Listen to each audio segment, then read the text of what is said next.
नमस्कार दोस्तों, मैं अमन स्वागत करता हूं आपके अपने YouTube चैनल एजुकेशन हब पे। आज है 3 सितंबर और चलिए जानते हैं 3 सितंबर से संबंधित कुछ इम्पोर्टेंट अपडेट्स। आगे बढ़ने से पहले जानते हैं आज के दिवस के बारे में। तो जैसा कि आपने पता है कि 1 से 7 सितंबर के बीच राष्ट्रीय पोषण सप्ताह दिवस के रूप में मनाया जा रहा है। इसकी शुरुआत भारत में साल 1982 में किया गया था और इस साल जो राष्ट्रीय पोषण सप्ताह मनाया जा रहा है उसका थीम रखा गया है शुरुआत से ही भोजन जो है शुरुआत से ही सही तरीके से भोजन देना, इसका थीम रखा गया है। बढ़ते हैं अब आज के करंट अफेयर्स की तरफ। तो आज का पहला अपडेट है कि हाल ही में उत्तर प्रदेश शिक्षा चयन आयोग का अध्यक्ष किसे बनाया गया है। अमृतलाल मीणा को या तेजिंदर सिंह को या प्रोफेसर कीर्ति पांडे को या सतीश कुमार को। तो यहाँ पर सही आंसर होता है कि हाल ही में उत्तर प्रदेश शिक्षा चयन आयोग का अध्यक्ष जो है प्रोफेसर कीर्ति पांडे को बनाया गया है। तो सही आंसर होता है सी। अब यहाँ पे अन्य ऑप्शंस के बारे में जाने तो अभी हाल ही में बिहार के मुख्य सचिव जो बने हैं वह अमृतलाल मीणा बने हैं। बिहार के मुख्य सचिव, तो ये भी अपने आप में इम्पोर्टेंट है बिहार के लिए। तेजिंदर सिंह की बात किया जाए तो वायुसेना में नए उप प्रमुख जो है बने हैं वह तेजिंदर सिंह बने हैं। वायुसेना में जो नए उप प्रमुख बने हैं वो तेजिंदर सिंह हैं। और सतीश कुमार की बात किया जाए तो वर्तमान समय में अभी हाल ही में रेलवे बोर्ड के जो अध्यक्ष हैं वो सतीश कुमार को बनाया गया है। अब साथ ही साथ यहाँ पर बात आई है उत्तर प्रदेश की, तो उत्तर प्रदेश के बारे में जान लेते हैं। तो जैसा आपने पता है कि उत्तर प्रदेश की जो है वर्तमान समय की जो स्थिति है कि पहले इसका नाम संयुक्त प्रांत हुआ करता था। 24 जनवरी साल 1950 को इसका नाम उत्तर प्रदेश रख दिया गया, जिसके कारण प्रत्येक वर्ष हम लोग 24 जनवरी को उत्तर प्रदेश दिवस के रूप में मना लेते हैं। वर्तमान समय में उत्तर प्रदेश के मुख्यमंत्री आदित्यनाथ योगी जी हैं और वर्तमान समय में उत्तर प्रदेश की गवर्नर हैं आनंदीबेन पटेल। और यहाँ पर उत्तर प्रदेश में लोकसभा की सीटों की बात किया जाए तो पूरे भारत में सबसे अधिक लोकसभा की सीटें जिस प्रदेश से आती हैं वह उत्तर प्रदेश, कुल 80। राज्यसभा की अगर सीटों की बात किया जाए तो यहाँ से कुल 31 सीटें राज्यसभा से आती हैं। विधानसभा की अगर बात किया जाए तो विधानसभा में यहाँ से कुल 403 सीटें आती हैं। और विधान परिषद की अगर बात किया जाए तो विधान परिषद में यहाँ से कुल 100 सीटें आती हैं।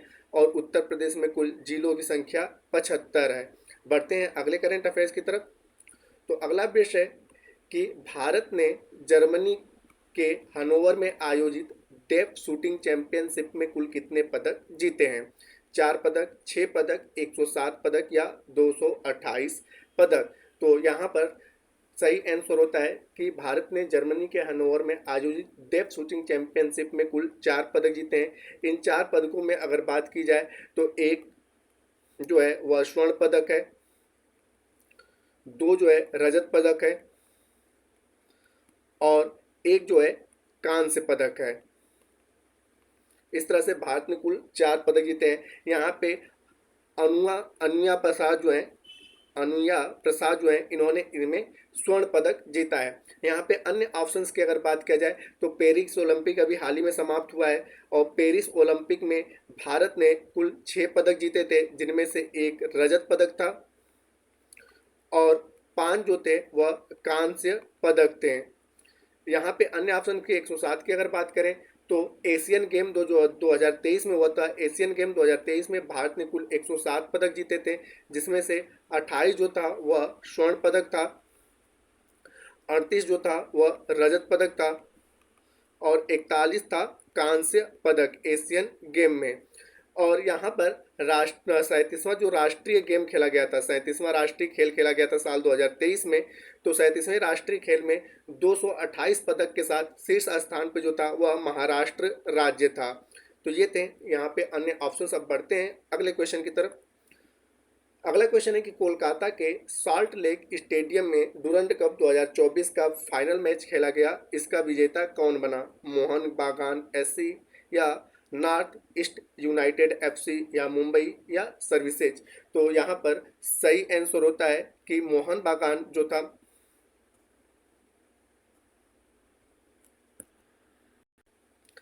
सही आंसर होता है नॉर्थ ईस्ट यूनाइटेड एफसी। इसने नॉर्थ ईस्ट यूनाइटेड एफसी ने जो है पहली बार डूरंड कप जीता है और किसको हरा के, तो मोहन बागान एससी को। तो यह उप विजेता रहा और नॉर्थ ईस्ट यूनाइटेड एफसी जो था वह विजेता रहा। यहाँ पे अन्य ऑप्शंस की बात करें तो रणजी ट्रॉफी जो साल 2024 में हुआ था, 2024 रणजी ट्रॉफी जिसका संबंध क्रिकेट से है, उसका विजेता जो था मुंबई था। और संतोष ट्रॉफी जिसका संबंध फुटबॉल से है, फुटबॉल से संबंधित है, संतोष ट्रॉफी जो कि साल 2024 में आयोजित किया गया था, इसका जो विजेता था वह सर्विसेज था। और रणजी ट्रॉफी 2024 का जो विजेता था वह था मुंबई। और डूरंड कप का भी संबंध किससे है, फुटबॉल से है। और यह जो है पूरे एशिया का सबसे पुराना फुटबॉल कप है। ठीक है, डूरंड कप, इसकी शुरुआत की अगर बात किया तो डूरंड कप की शुरुआत साल 1888 से की गई थी। तो एशिया का सबसे पुराना फुटबॉल कप है डूरंड कप। तो इसको याद रखिएगा। तो यहाँ पर सही आंसर होता है बी। अगला क्वेश्चन है कि वार्षिक राजस्व में 10 लाख करोड़ को पार करने वाली पहली भारतीय कंपनी कौन बनी। ऑप्शन है RailTel, Godrej industries, Reliance industries limited या एनएचपीसी। तो यहाँ पर सही ऑप्शन होता है कि अभी हाल ही में रिलायंस इंडस्ट्रीज लिमिटेड ने 10 लाख करोड़ रुपए पार करने वाली भारत की पहली कंपनी बन गई है। तो सही आंसर होता है सी। अब यहाँ पे जानते हैं रिलायंस इंडस्ट्री लिमिटेड के बारे में। तो इसकी स्थापना जो है साल 1966 में की गई थी। इसका जो हेडक्वार्टर है वह मुंबई में स्थित है। और इसके जो संस्थापक थे वह है धीरू भाई अंबानी।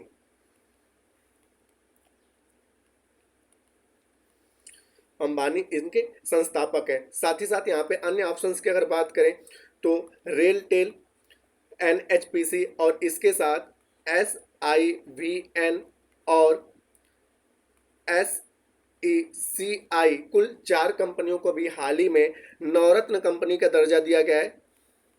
और इस प्रकार से भारत में कुल वर्तमान समय में नवरत्न कंपनियों की संख्या हो गई है 25।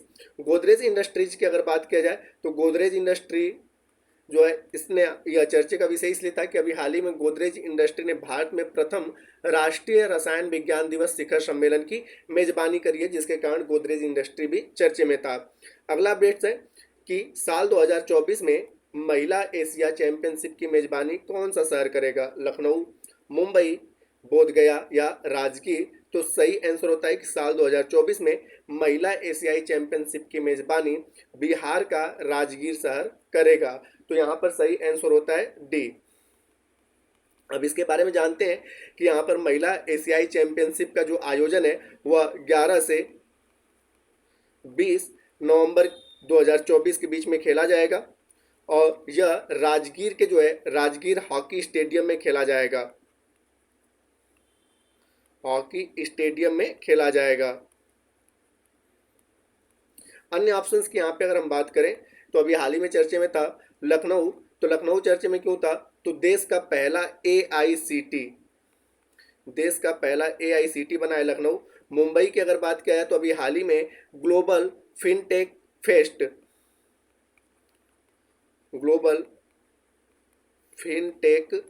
2024 की जो मेजबानी है वह मुंबई ने किया था। और बोधगया की अगर बात किया जाए यहाँ पर तो बोधगया भी अभी हाल ही में चर्चे में था। तो बोधगया का क्या है, तो पंचायती राज मंत्रालय ने आईआईएम बोधगया में नेतृत्व कार्यक्रम की मेजबानी करेगा। तो यहाँ पे पंचायती राज मंत्रालय जो है आईआईएम बोधगया में नेतृत्व कार्यक्रम की मेजबानी करेगा, जिसके कारण बोधगया भी चर्चे में रहा। अब यहाँ पे बिहार आया तो साथ ही साथ बिहार के बारे में हम लोग जान लेते हैं। तो जैसा कि आपने पता है कि बिहार की जो स्थापना है वह साल 1912 में किया गया था। 22 मार्च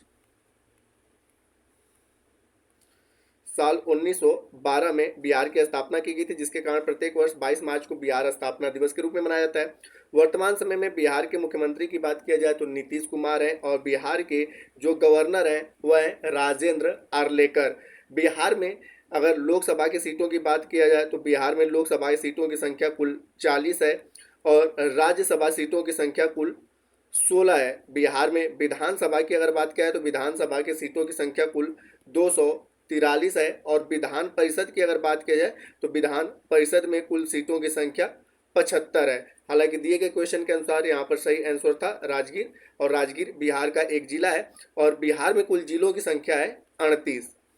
तो ये सारे फैक्ट भी आप याद रखिएगा। अब बढ़ते हैं कुछ ऑनलाइनर क्वेश्चन की तरफ। तो अभी हाल ही में हयाओ मियाज़ाकी चर्चे में थे क्योंकि इन्हें रैमन मैगसेसे पुरस्कार देने की घोषणा किया गया। और जैसा कि आपने पता है कि रैमन मैगसेसे पुरस्कार को एशिया का नोबेल पुरस्कार कहा जाता है और इसका नाम फिलिस्तीन के राष्ट्रपति के नाम पर रखा गया है।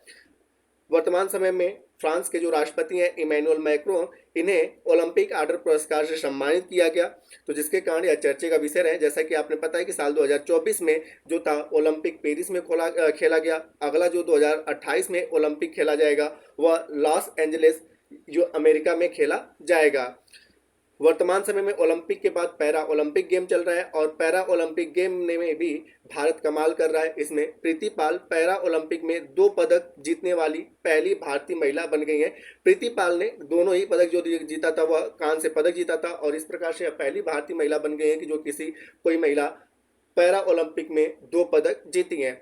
संयुक्त राष्ट्र यानी कि यूएन की बात करें तो अभी हाल ही में पूरे विश्व भर में मानवीय संकटों से निपटने के लिए $100 मिलियन आवंटित किए हैं, जिसके कारण यह चर्चे का विषय रहा। तो दोस्तों ये थे आज के करंट अफेयर्स के अपडेट। अब बढ़ते हैं पिछले सेशन में पूछे गए प्रश्न का उत्तर देने का। तो पिछले सेशन में आपसे पूछा गया था कि राष्ट्रीय औद्योगिक गलियारा विकास कार्यक्रम के तहत केंद्रीय मंत्रिमंडल ने कितने नए ग्रीनफील्ड औद्योगिक स्मार्ट शहरों को मंजूरी दी है। तो इसका सही उत्तर था 12। तो जिन्होंने भी सही उत्तर दिया उनके लिए बधाई। अब समय है आज के प्रश्न का। तो आज का प्रश्न है कि कोलकाता के साल्ट लेक स्टेडियम में डुरंड कप 2024 का फाइनल मैच खेला गया। इसका विजेता कौन बना? मोहन बागान SC, north east United FC, Mumbai या सर्विसेज? तो आप इसका आंसर हमें कमेंट बॉक्स में दे सकते हैं। आपके कमेंट का हमें इंतजार रहेगा। तो दोस्तों वीडियो पसंद आए तो वीडियो को लाइक करें, कमेंट करें तथा अपने दोस्तों के साथ शेयर करें और चैनल पर नए तो चैनल को सब्सक्राइब अवश्य करें। तथा इस पीडीएफ के लिए आप हमारे टेलीग्राम से जुड़ सकते हैं जिसका लिंक वीडियो के डिस्क्रिप्शन में दिया हुआ है। तो वीडियो के अंत तक बने रहने के लिए धन्यवाद। मिलते हैं जल्दी नेक्स्ट वीडियो में।